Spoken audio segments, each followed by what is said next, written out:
ठीक है, देखो प्रश्न नंबर 9।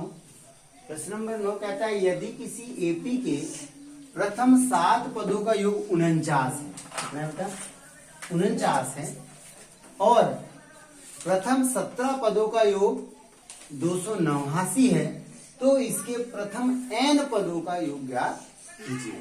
मतलब जो भी नंबर के पद होंगे, पहले तो उसने बोल दिया कि प्रथम वाले 7 का योग 49 है, फिर बोलता है प्रथम 17 पदों का योग कितना है 249। ठीक है, तो हमको बोलता है n पदों का योग ज्ञात कीजिए। हम क्या करेंगे, s जो S7 दिया हुआ है, फिर मिला के हमको क्या क्या दिया हुआ है पहले लिख लेते हैं। हमको क्या नहीं दिया, S7 दिया बेटा, हमको कितना दिया S7 49 दिया, और हमको S17 दिया हुआ है, कितना दिया था S17 289 दिया हुआ है। ठीक है, तो n पदों का योग ज्ञात करने के लिए हमको a और d का पता होना जरूरी है। तो हमको a भी नहीं पता और क्या नहीं पता, d भी नहीं पता। तो पहले तो हम n पदों का ज्ञात करने के लिए जो भी नंबर निकलेगा, कितने पदों का ज्ञात करना है, पहले इन दोनों का पता होना जरूरी है। इन दोनों का पता करने के लिए हम यहीं से सवाल को चालू करते हैं। हम लिखते हैं S17, क्या S7 सॉरी, यहां से लेते हैं पहले, क्या हो जाएगा S17 ने लेके पहले S7 ले लेते हैं। S7 बराबर 49। अच्छा, S7 का जो फॉर्मूला होगा, जो योग होगा, ये योग है S7, इसको क्या लिखते हैं हम, इसको लिखते हैं हम n/2। क्या लिखते हैं, n/2 बड़े कोष्ठक के अंदर 2a प्लस n-1 और d बराबर 49। यही होगा, क्योंकि ये योग दिया हुआ है, 49 क्या है, योग है, तो योग का फॉर्मूला यही होगा। ठीक, अब क्या होगा, यहाँ पे आप जमा दीजिए, तो यहाँ हो जाएगा n/2 बड़े कोष्ठक के अंदर 2a प्लस, देखो यहाँ पे n में से एक घटा करके, क्या करके n में से एक घटा करके क्या आना चाहिए, d। तो अब n का मान कितना है अपने पास, 7 है, कितना है 7 है, यहीं पे जमा दे रहा हूं मान भी, यहाँ पे भी कितना जाएगा 7, और यहाँ जाएगा 7 - 1 और d बड़ा कोष्ठक बंद, क्योंकि d आपको दिया नहीं है, जो दिया है वो क्या है, सिर्फ n। क्या दिया हुआ है, n, तो यहाँ पे कटेगा नहीं, इसको रहने दीजिए, 7/2 हो जाएगा, बड़े कोष्ठक के अंदर 2a, क्या हो जाएगा 2a और प्लस 6d लिख दूं, देखो 7 में से ये 6 और यहाँ का d का d। इसका पक्षांतर इधर कर देते हैं हम यहाँ पे। ठीक है, जब इसका पक्षांतर इधर हो गया तो यहाँ हो जाएगा 49 गुणित 7/2 था, तो 2/7 हो जाएगा, काट दो इसको, 7 एकम 7 और 7 सतिया 49। तो समीकरण क्या निकल के आ गया बेटा, 2a प्लस 6d बराबर 14, समीकरण 1। ठीक, इसी तरह से क्या करेंगे हम, क्या लेंगे S17।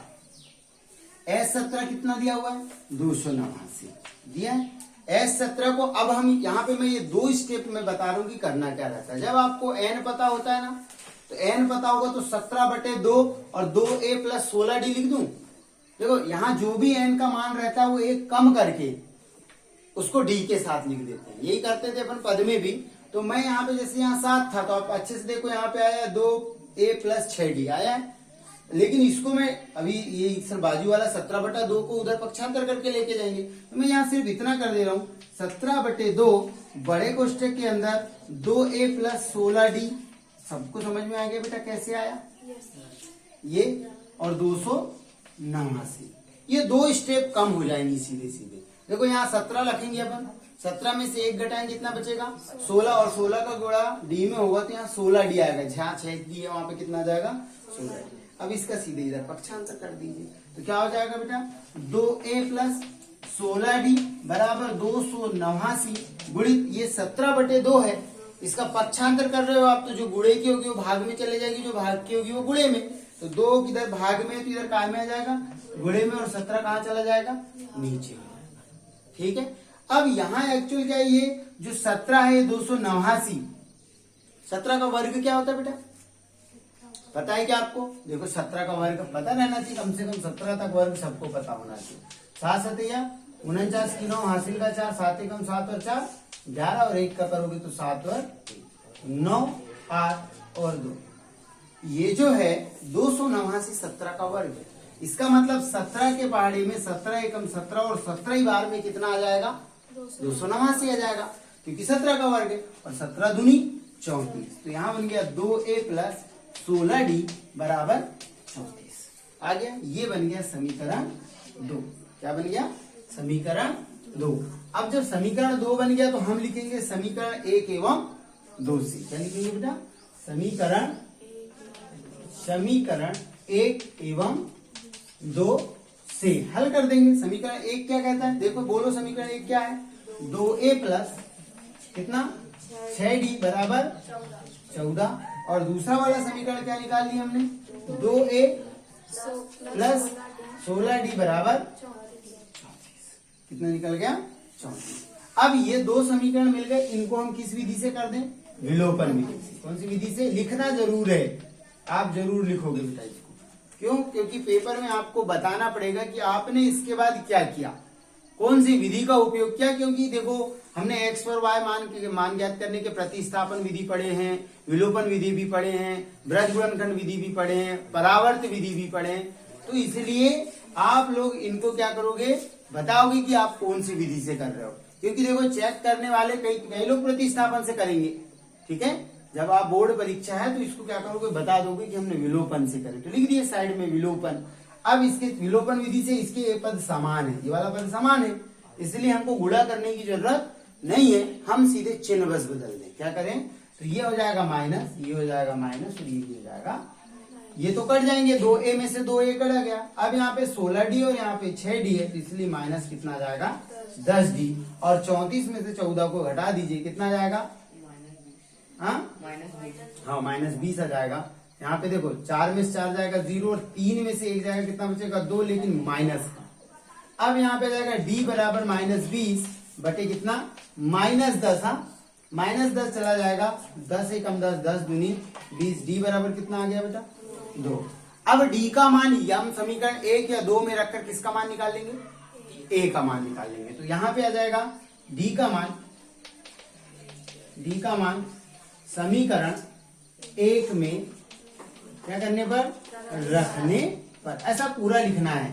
समीकरण 1 क्या है? 2a प्लस 6d बराबर। अभी इसको क्या करेंगे हम? 2a तो वैसे ही रह जाएगा, 6 गुणित कितना हो जाएगा? 2 बराबर 14।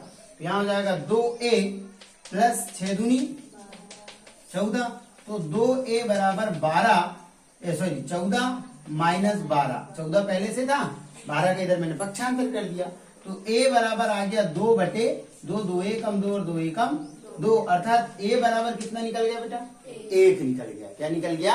1 निकल गया। a बराबर, अब a का मान भी पता चल गया, d का मान भी पता चल गया।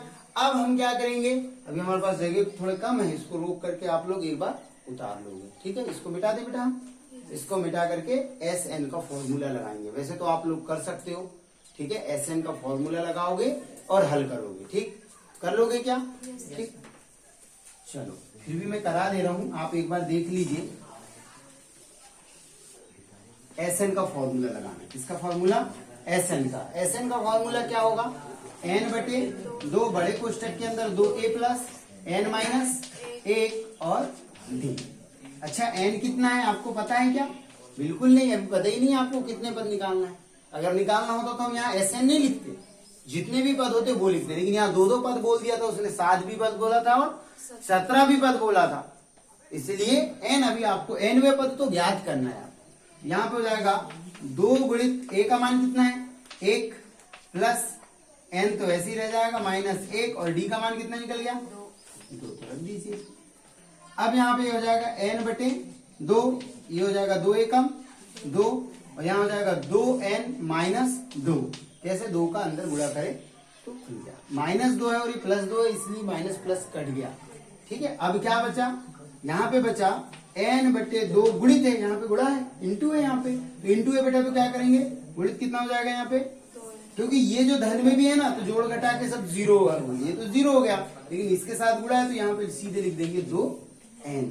2 एकम 2, 2 एकम 2, यहाँ पे n बराबर क्या निकल जाएगा? n का गुणा n में होगा, कितना आ जाएगा? n का स्क्वायर, अर्थात n वर्ग का आंसर आ जाएगा n स्क्वायर, ठीक। इस तरह से 9वां सवाल में कितने पद को बोला? nवां पद मतलब n स्क्वायर निकलेगा इसका योग, ठीक। बन जाएगा, ठीक। सब इसको नोट कर लीजिए। 12 कहता है ऐसे प्रथम 40 धन पूर्णांकों का योग ज्ञात कीजिए जो 6 से विभाज्य है। तो जो 6 से विभाज्य होंगे तो पहली संख्या जो सबसे छोटी होगी जो 6 से विभाज्य हो जाएगी वो सिर्फ 6 होगी। क्यों होगी 6? क्योंकि 6 का भाग 6 में चला जाएगा। सबसे पहली संख्या बोलेंगे तो क्या आएगी? 6 आएगी, क्योंकि 6 से छोटी में तो किसी में 6 का भाग जाएगा नहीं। तो पहली धन पूर्णांक संख्या अगर एपी लिखने की बात आए, क्या लिखना पड़ेगा? एपी। तो पहले एपी लिख देना आप 6, पहला पद क्या होगा? दूसरी संख्या आप ढूंढोगे तो 12 मिलेगी और तीसरी मिल जाएगी 18। अगर 6 की टेबल आप लिखते हो 6, 12, 18, 24 तो उसमें 6 का भाग जाते जाएगा। 6 से विभाज्य संख्या। अब ऐसे लास्ट कितने तक जाएगी ये नहीं पता, वो बोलता है कि ऐसे प्रथम 40 धन पूर्णांकों का योग ज्ञात कीजिए, मतलब आपको एन दिया हुआ है। क्या दिया बेटा? एन। तो यहाँ जो 40वें नंबर का पद होगा वो वाला दिया हुआ है, तो यहाँ कहीं 40 नहीं लिख देना उधर, क्योंकि 40 क्या बोलता है एक बार फिर देख लीजिए। बोलता है ऐसे प्रथम 40 धन पूर्णांकों का योग। 40 धन पूर्णांक मतलब नंबर, 40 संख्याएं हैं जो 6 से विभाज्य होंगी, उनका योग ज्ञात करना है। अब क्या करना है? हमने एपी लिख लिया तो प्रथम पद तो 6 होगा, 6 से विभाज्य, दूसरा आ जाएगा 12 और तीसरा 18। यहीं से हम किस किस का मान निकलेंगे? ए बराबर 6 और डी बराबर निकाल लेंगे। 12 में से 6 को घटा देंगे, कितना आ जाएगा बेटा? 6 आ जाएगा। मतलब एन भी पता चल गया, ए भी पता चल गया और डी भी पता चल गया। अब हम सीधे क्या करेंगे? क्या ज्ञात करना था हमको? पूर्णांकों का योग ज्ञात करने को बोलता है। तो योग करना है तो आप योग का ही फॉर्मूला लगा दीजिए।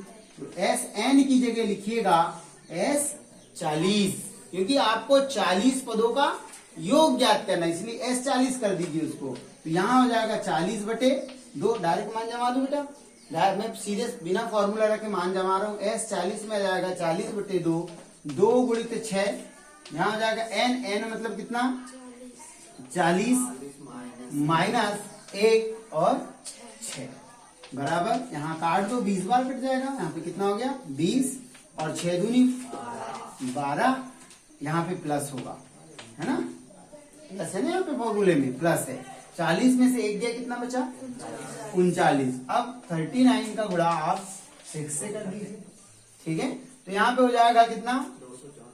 9 6 54, 54 की 4 हासिल का 5 और 6 3 18 और 5 कितना हो जाएगा? 18 और 5 23, तो कितना आ गया? 234, ठीक है? अब इन दोनों को जोड़ दीजिए आप, तो 20 गुणित लेके, तो देखो 4 और 2 6, 3 और 1 4 और 2 का 2, गुणा करना है तो 2 का गुणा करते हैं और 1 0 लगा देते हैं। तो स्वाभाविक बात है 200 दूनी 400, 46 दूनी कितना हो जाएगा? 92, 492 लिख दो, गुणा कर दो आप। 6 दूनी 12, 12 की 2 हासिल का 1, 4 दूनी 8 और 1 9 और 2 दूनी 4 और 1 0 लगा दीजिए। तो योग जो होगा कितना आएगा बेटा? एस 40 का जो योग होगा वो आएगा 49 20। ठीक, इसको एक बार अपनी कॉपी में नोट कर लीजिए।